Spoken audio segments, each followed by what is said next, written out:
unless you work, right? If you are sitting in training right now and your plan is just to sit here and be entertained and not set any appointments throughout the week, have you guys ever heard if you don't use it, you lose it? Yes. Right? You're not going to get any results from things you hear. It's not knowledge is power, it's applied knowledge is power, right? So you have to set appointments for this to actually work for you. You don't close the appointments you don't go on, and you don't go on the appointments you don't set. That makes logical sense, doesn't it? Yep. Yep. And so in the beginning, in order for you to be able to close, preferably a training appointment, which is usually what I'm on, you have to set the expectations in the beginning, which is what we went over last week. And that was excitement, value, and partnership. So these are three different seeds that you're throwing, right? You're sowing seeds so that later you can reap the benefits there. So there's three types of seeds you're throwing. The excitement is a seed for client referrals, right? Client referrals. Hey, Mr. and Mrs. Client, if you see anything that you get really excited about and you start thinking about other people that can benefit from what Idea is doing for families, we definitely would appreciate you can introduce them to her. All right? At the end, you're going to ask for referrals. They already know it's coming. 2, value is the seed for them becoming a client themselves, right? To become an advocate of our business. If there's anything you feel of value for yourself as a potential client of Ideas, we definitely would love the opportunity to earn your business and help you as much as we can. 3, partnership. This is the recruit seed, right? We want to recruit them to the business and give them the opportunity to say yes or no to the work opportunity, the business opportunity. So if you know anybody looking for part-time or full-time work, we have great ways to make extra income working mostly from home these days. So if you know anybody, including yourself, please keep those folks in mind. So if you get all of these 3 out the way in the beginning, then your presentation is going to go smooth. Because what I've run into is some people, when you're looking to collect checking, routing, information, social, things like that, because you're in the middle of the application, they can easily say, hey, I thought that was just for training. I didn't think I was signing up for anything. Has anybody gotten that? But if you set it up the right way, you can always refer back to what you said, right? And the recruiter, the trainee is sitting there like, yeah, she definitely said that. You didn't listen, and you definitely need this because you said all the right things. So now the trainee is on your side because they see their friend or family or more market acting a fool in the field, right? Saying all the right things. And now if Idea is catching me having to convince somebody to take care of their own family, she knows what we do works. She just knows that we're presenting to the wrong person. Does that make sense? So let's go into, after we get to how much coverage you need. So the scenario we were in was no insurance, right?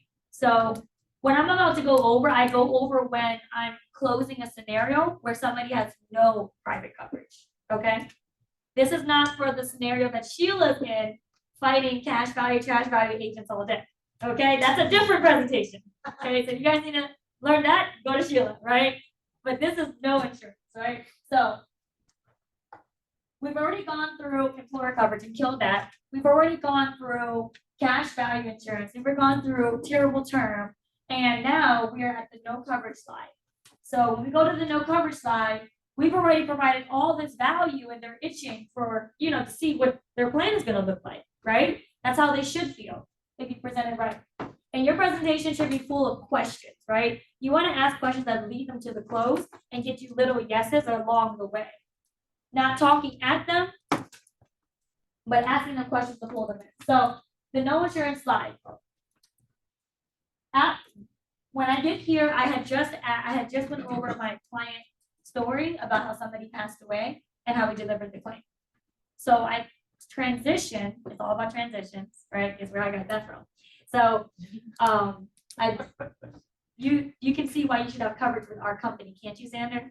Yes. Right. So now he's already on the same page. And some people may be like, yeah, that's a good way to lead into it, but they know it makes sense. So usually when a responsible parent or family like yourself doesn't have private coverage that you own, usually it's due to one of these following 3 reasons. 1, you didn't think you needed it. Like, I don't really care about my family if I die. I know that's not you, Mr. and Mrs. Client, so we can just scratch that off, right? Number two, you didn't think you could afford it. Or maybe three, you just never got around to it. Maybe you just got busy like most of us do. You kind of just procrastinated, slipped your mind, you knew it was important. So just like any human being, you kind of put it off by accident. But where do you feel what best describes you? Now, let's go through all of these scenarios, right? So let's say Peter goes, I don't think I need it, right? Like in my mind, I'm like, did you not just hear everything you just said to me? But I'm gonna say, okay, that's fine, Peter. I can definitely feel that because you probably have something at your job, but now that you know how job life insurance is, do you still feel the same way? Now he's gonna be like, no, right? Because he could just be answering my question for it not to be in real time right now. And he's just thinking about the past still, right? Before we sat down. So number two, you didn't think you could afford it. Oh, sorry, back up. Let's say he didn't have a group insurance scenario and he had a no insurance scenario at all, none at all. And he's just like, I don't think I need it, right? Okay, well, earlier you said that something happened to you tomorrow, your family would not be okay. Is that still how it is? Yeah. So can you see why you would need it? Yeah. Right? And I'm a woman, so I like to kind of punch buttons with men sometimes. Because it's like, dude, if a woman fights me, it's one thing. If a man fights me, like, dude, you're the provider of the household. Like, what? Might as well just go sweep the floor and do things and cook. Let your wife do the work. Okay. Okay, erase that from my but you didn't think you could afford it. All right. So, Josh, I understand exactly how you feel. Most of people feel that way. Like, if they think that life insurance is more expensive than it actually is. But we have policies for this. For virtually every single budget. But is protecting your family important? So you see how I just transition in there? You just transition in, right? You overcome it first, then you transition in. But is your family important enough where you would be willing to begin setting aside some money each month to take care of this? And I emphasize willing to. Because we already know in the prior slide of the financial slide, we found out that Joshua Perez weighs $50 a day, okay? Which is $1,500 a month, right? So you're not getting away from me. So are you willing to take care of your family is the question I'm asking in front of your wife, Because if Josh says no, he might have some different situations going on after this presentation. So, but if you didn't think you need it, that's the one we want, right? Great. Peter, you didn't think, you just never got around to it. That's the one we want. Great, you can get around to it today. Is protecting your family important enough where you would be willing to begin setting aside some money each month to take care of this? Peter says, yes. Yes. If we can put together a program that would be affordable for you and Tia, is there any reason you wouldn't implement that program? No. Okay. No. Has anyone ever calculated the amount of coverage you need or helped you calculate the amount of coverage you need? No. So that's my transition question, right? So that whole slide was basically Samir's presentation, but literally you don't have to memorize it anymore. All you have to do is read the slide, right? All you have to do is read the slide. We literally made it so dummy proof that you cannot mess this up. It's awesome. It's so awesome the way that, all the RVPs before me put this together. It's amazing. Give them a round of applause. Go to theory of decreasing responsibility. So now I'm in close mode. Once I got here, I know I'm quoting them and I'm either closing or getting committed to close on the next follow-up, which is called the carryback. But let's assuming we're closing the first appointment. So theory of decreasing responsibility, you're gonna click next. And as Thomas goes there, or click this arrow right here, you're not gonna know the buttons unless you've gone through multiple appointments. And you're not gonna know the buttons unless you actually sat down and went through it, right? Just because your trainer did it and it looks easy, which is your trainer's job to make it look easy, there's a lot of buttons going on. There's a lot of hidden things going on. You just gotta know where you gotta go, and you have to have all your sites opened up, your draw board, everything in the backdrop, right? So it's right there for you to grab. I'll never forget when Shaq or Samir came up and they said, I always have a binder. Was it a binder portfolio? Right? Going to an in-person appointment. Everything was in there. And if it wasn't, it was in the car, right? Because you got to be prepared to pull out what you need to pull out. The same thing here, but you just have to have it in the backdrop of your screen. That's all. So Has anyone ever helped you calculate the amount of coverage you need, Chandel? No. Okay, great. Well, this is how we're gonna help calculate it. And this is called the theory of decreasing responsibility, which is how everybody's life should work. In the early days, most families like yourself have young children, high debt, and little to no money saved, right? Yeah. So how much would you say you have saved up in general that definitely would go to your children, like with hard cash, between bank accounts, retirement accounts, etc. 10,000. 10,000. And I literally do this while I'm collecting data on paper, right? Because you're not going to remember, so you need to have a notebook in front of you to save. And God forbid something happen to you tomorrow. Would you want to make sure your children? By the way, what are your children's names again? Bailey and Bandit. Bailey and Bandit. Would you want to make sure Bailey and Bandit education is taken care of? Yeah. Awesome. So, and you mentioned that you did not want your debt to roll down to any of your loved ones. How much debt would you say is a balance under your name between credit cards, car loans, etc.? 20,000. Okay. And how much typically are your bills per month now? 5,000. 5,000. Okay. So let's look at this really quick. 10,000 say 20,000 debt, 5,000 bills, and education she wants to take care of. So what I do is I collect the data so I can build a case of why she really does need the insurance in case she tries to fight me later. Okay. And so when I asked her for her children's names, that's a psychological hit, right? Where you guys didn't see it from my view, but she smiled really hard when she said Bailey and Bandit. Now they're dogs, by the way, but yeah, you know, Chandel and Sheila. That's their children. But people smile when they say their children's names. So you have to say it exactly like that. By the way, what are your children's names again? Right, Bailey and Bandit, right? So Chandel, let me magnify exactly what you just told me. So now what I'm gonna do is I'm gonna pull up a calculator, right? I'm gonna pull up a calculator and I'm gonna show their numbers to them that they gave me. All I'm gonna do is just type the numbers out, right? I'm gonna type it clear, that's all. In the search at the bottom. So I do this really quickly. I'm just explaining to you guys in between the course. You saw this part too? Oh, he was like, I was trying not to be distracted because he was like hovering all over me. So I'll put it in full, mode, and I'll say, okay, Chandel, let me magnify exactly what you just told me. You mentioned you have $10,000 saved, and you also want to take care of Bailey and Bandit's education, but you have 20,000 of debt, and you also have 5,000 of bills, right? So she's seeing all these numbers. Let me ask you a question, it may be rhetorical, but if something did happen tomorrow, how long would 10,000 last your family? Can you see why you need a lot of coverage in the beginning? Yeah. So I just closed it again, right? You have to do that. Collect the data. Next. And then you go back to the presentation.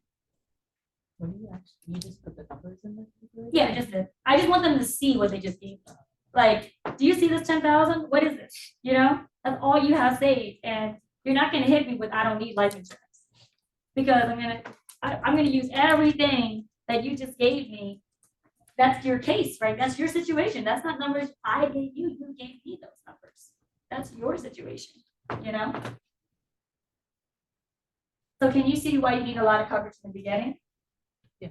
But later on, God willingly, you live long enough, you're going to need a lot of money saved because Bailey and Bandit at 30 years old or so on probably shouldn't need you financially anymore, should they? You should have little to no debt if not only the mortgage is left to pay off soon. However, if you're going to try to retire, what do you need a lot to retire with? Money. And I do this on the Zoom, by the way, use this because some people just don't answer common sense questions so easily, I found. Money, exactly. So we protect you from dying too soon, and also from living too long. We don't know what's going to happen first, but we have to prepare for both. Does that make sense? Yeah. Okay, transition. If something were to happen to your car though, Shonda, you would want to replace all of that, wouldn't you? Yeah. If something happened to your home, you would also want to replace all of that, wouldn't you? Yeah. But if something happened to your life, something happened to you, how much of your income would you want your family to have? You see how that works? She just said all of it. So since we'll be replacing all of your income, if I'm working with a single parent, I might lower, do a lower budget. But we got this with Peter and Tia, where you collect separate quotes or separate dollar commitments from each spouse, okay, if they're married. One, it tells you they're on the same page.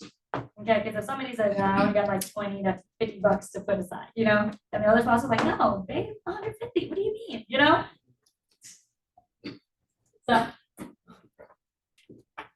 So Shondell, since we'll be replacing all your income, how much per month would you be willing to set aside to help protect you, Bailey, and Bandit? 50 to 70, 70 to 100, or 100 to 150. Okay, you can do whatever, benchmarks you want to put out depending on the client you're dealing with.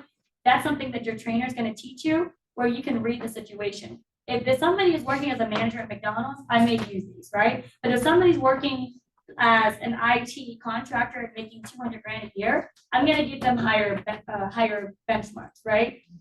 But Shondell, where would you be comfortable? Where would you be willing to set aside money for? 70 to 100. 7,200. So if Idea and I put together a plan for you and all your children, your family of 3, family of 4, for 70 to 100 a month, that would make you feel comfortable? Yeah. Awesome. So I just close it again and just repeated it back to her. She said yes multiple times.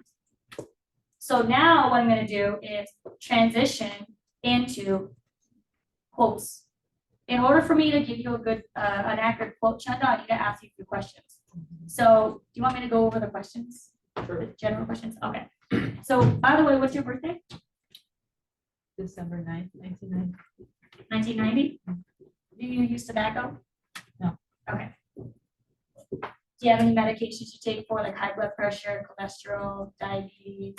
No. Any hospitalization in the last 12 months overnight? No. Okay. Now they have you use marijuana on the, thing, but you can wait till the application to get there. But 12,990 non-tobacco. So now I know I'm either collecting an app with money most likely, or this is an app that I definitely need to close, because if we meet again, I'm still not going to get paid upfront if it's going to be submitted COD, cash on delivery, because there might be medical challenges that pop up on the real-time underwriting process in the application, which we're not going to get to today inside there. But now I know I have 70 to 100, and this is the birthday, right? Non-tobacco.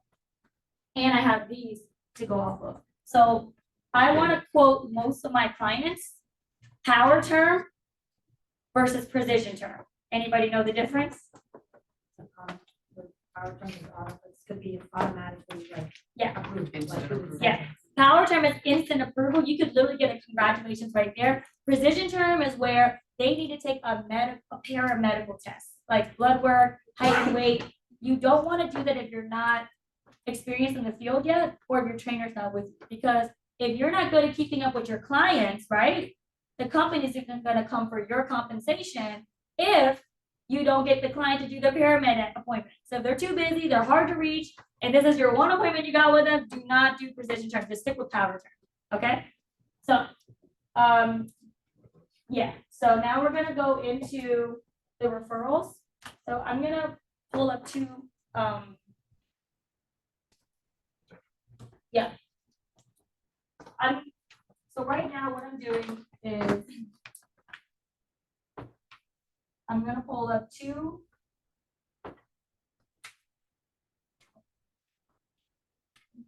Yeah, right. Yeah. Okay. I use Google Docs so it looks more professional. So I can make a table of quotes, and that way they can see the numbers clearly.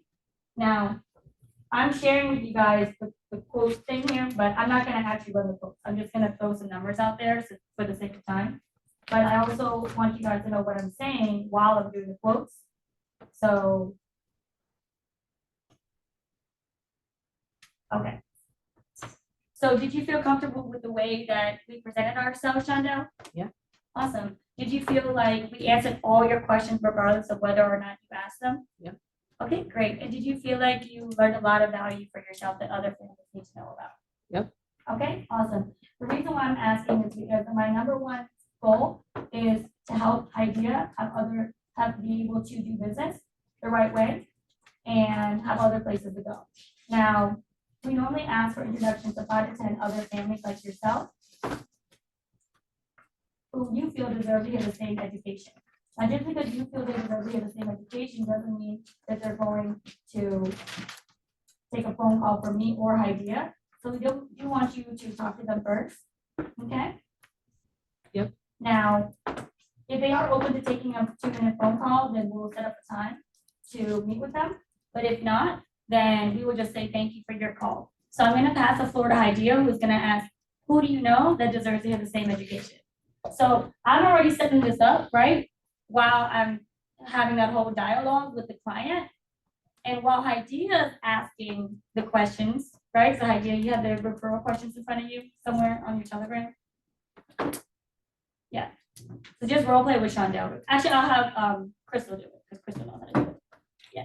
Crystal, if you could just role play with Shondell really quick for the sake of real time. There's Crystal. Hey, Shonda. Hey. So who do you know that deserves this education? My sister. Your sister? Mhm. Okay. Is your sister single, married, or engaged? Single. All right. And does she have any kids? No. All right. And what's her number? 555. Okay. Who else would you say deserves to hear this? My aunt. Yeah. right. Okay.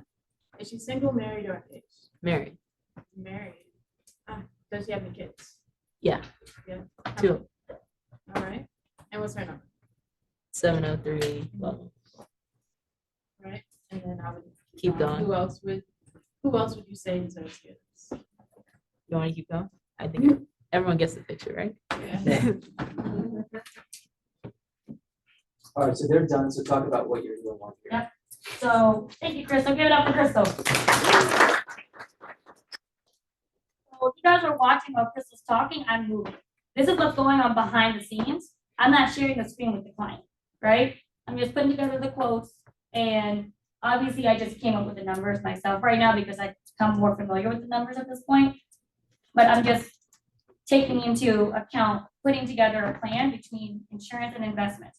I just told Shonda I'm going to put together a plan for her between protecting her when if she dies, protecting her when God willingly she lives, right? So we need to show her a plan where immediate coverage is available, immediate cash is available if she passes away to her family. That's why you see the immediate, right? People like immediate things. I don't know why that made sense to me, but it works much better now. But then I need to show her investing on the side. So I don't change the investments. And if you're not investment licensed, you need your trainer in the field with you, by the way. That's another thing.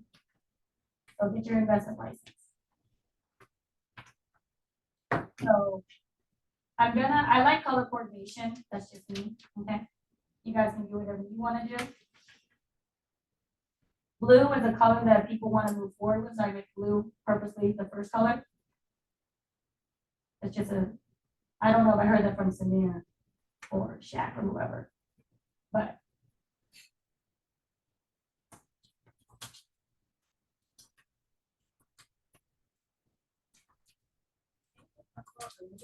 I'll make it bigger.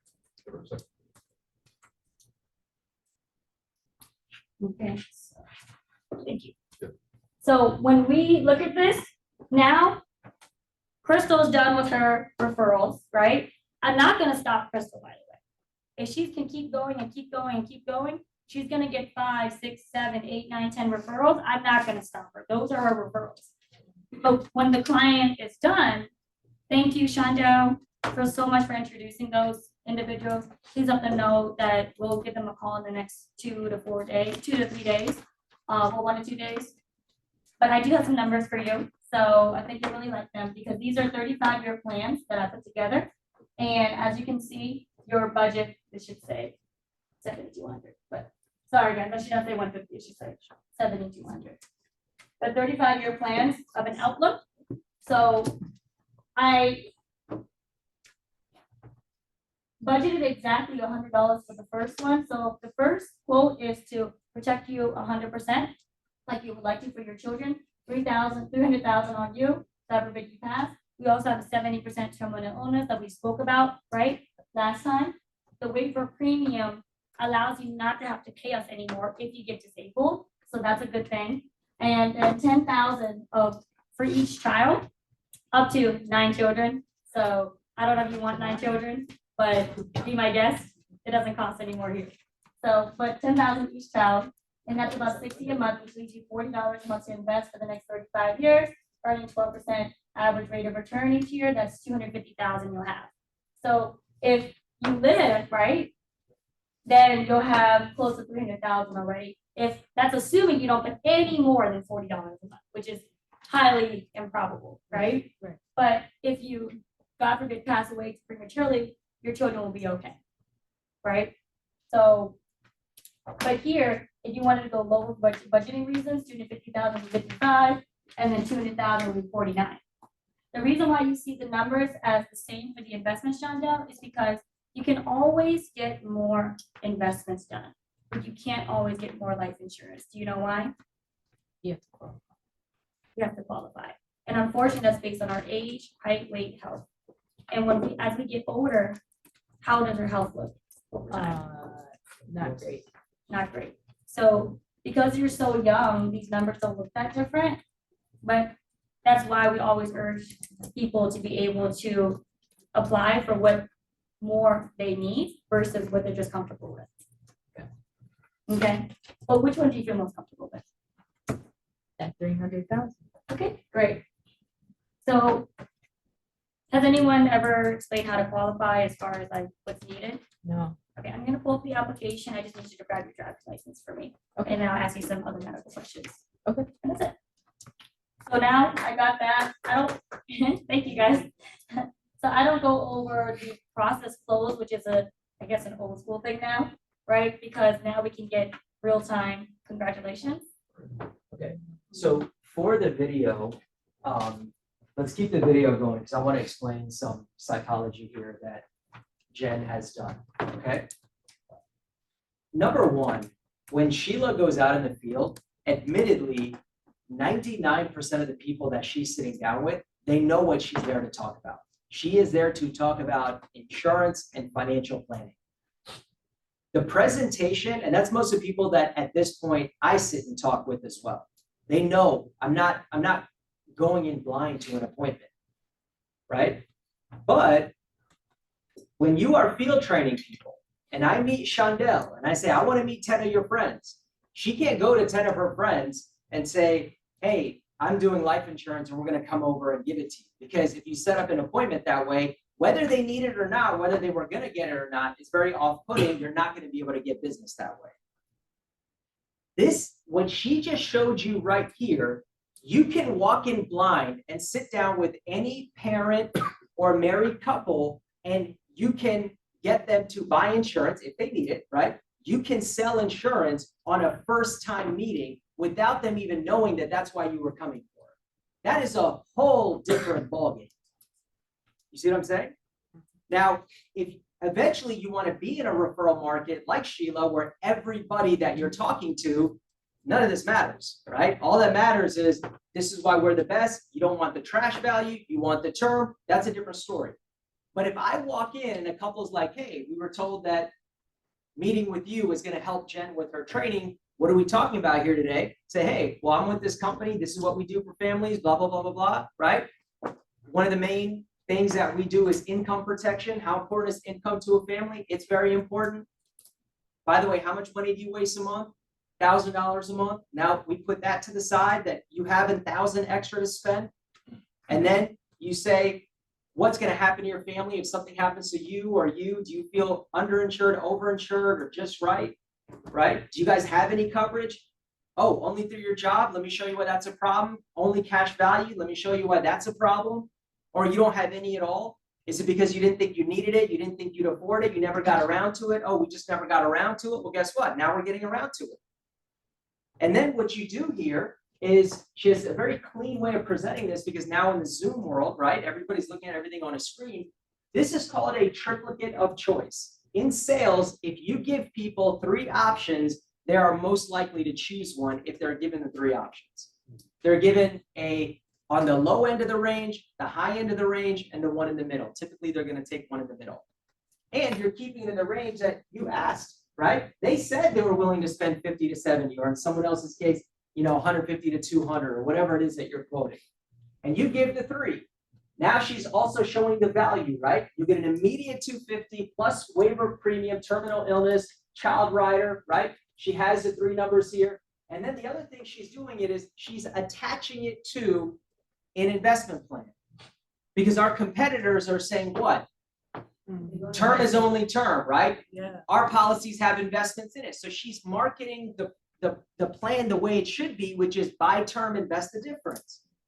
If they got 50 for term, they got another 50 for investments. If they got 100 for insurance, they have another 100 for investment. And you can push an investment because that's not a bill, right? That's not money that's disappearing. That is for their future. That is for them paying themselves. And like she said, you can always stop it, pause it, increase it, reduce it, add more later, right? So you should always present it this way. When you market one product in Primerica, there is a 60% chance that it's going to stay on the books. When you market 2 products, it immediately goes to 76%. And when someone has 3 of your products, it goes to 88% retention. Because a real client is someone who has multiple products. So she's working it right into the financial plan. And on the other page, she was showing, she's just going online and using a compound interest calculator, showing how much they're going to have, right?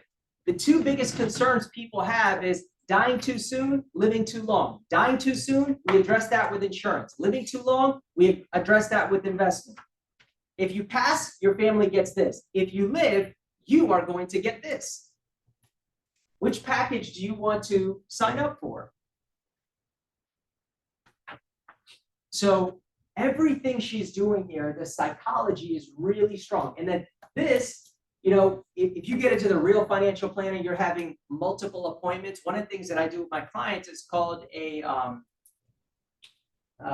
recommendations, right? Mm-hmm. So what we do is we create our recommendations, like an action list, basically. So this is this right down here. This is what we are now going to do. I presented a lot of information. Now, me as a doctor, and I've given you the prescription, this is the next step. We are going to qualify for coverage first, and then we're going to start a Roth IRA.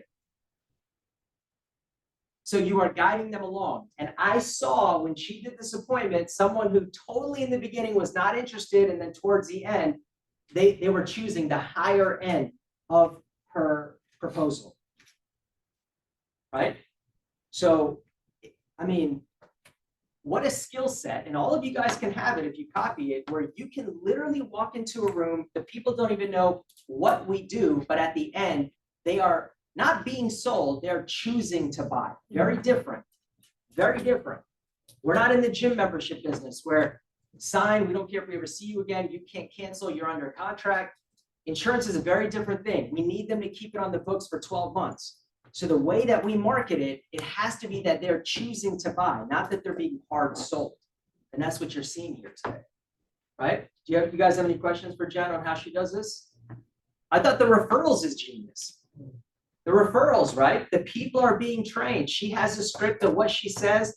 The client says, yes, of course, we like the way we've been treated. We like the questions. We like the approach. We like the whatever it is that she said.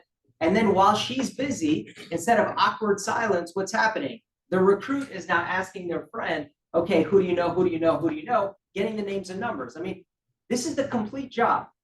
There's nothing more you can ask from your trainer. They professionally presented. The client is getting protected. They're also getting an investment. They're also getting referrals for the new recruit. This is what you want to duplicate, where when people learn to do this in the field, all the bases are covered. So I can't stress to you how important it is for you guys to go through this video and write everything down and implement a lot of these things. Okay, so back to any questions that you have for Jen before we continue. You have this copied and pasted already to, because I saw while you were, doing it, you're just like, wow. But I it mean, I started- haven't done it. I could, but then I still have to change, the numbers up Yeah, and stuff. but you, before you changed it, you had quickly copied, you pasted it, which means you had it like copied somewhere else in Mhm. your computer. No, she wrote the No, first she one. wrote it, copied and and she pasted it. Yeah. That Yeah, one you were over. probably paying attention to Crystal, but yeah, I did write this one out first, and then I just copy paste and change the numbers. You can But I mean, save it, theoretically, you could can save it practice and on it. just, yeah. Anything else? Oh, when you started training, when did you start doing it? When did you start going on appointments by yourself, By myself or training people? training people and then going on? appointments by yourself? So this is really good. I built a daytime environment in a cafe before we got kicked out. And we were forced to get an office. But in the beginning, we weren't really good in the field at all, so my trainer had to take all the appointments. And I forced my trainer into a position by accident where he had no more time to train everybody else. There were too many appointments being set. So I had to be forced to take one of the appointments. But for me being solo, what I did was in college, because I came in July before I went back to school in August, physically at Penn State, where the closest primary office there was 2.5 hours away of a drive, and I didn't drive. I was in the mountains. I didn't know anybody at that new campus. So I just made friends with everyone, networking, just like we were basically prospecting. And I just presented to all of my teachers, professors, friends, and I just got all of my presentations out the way without the intent to close. I was just getting more presentations under my belt.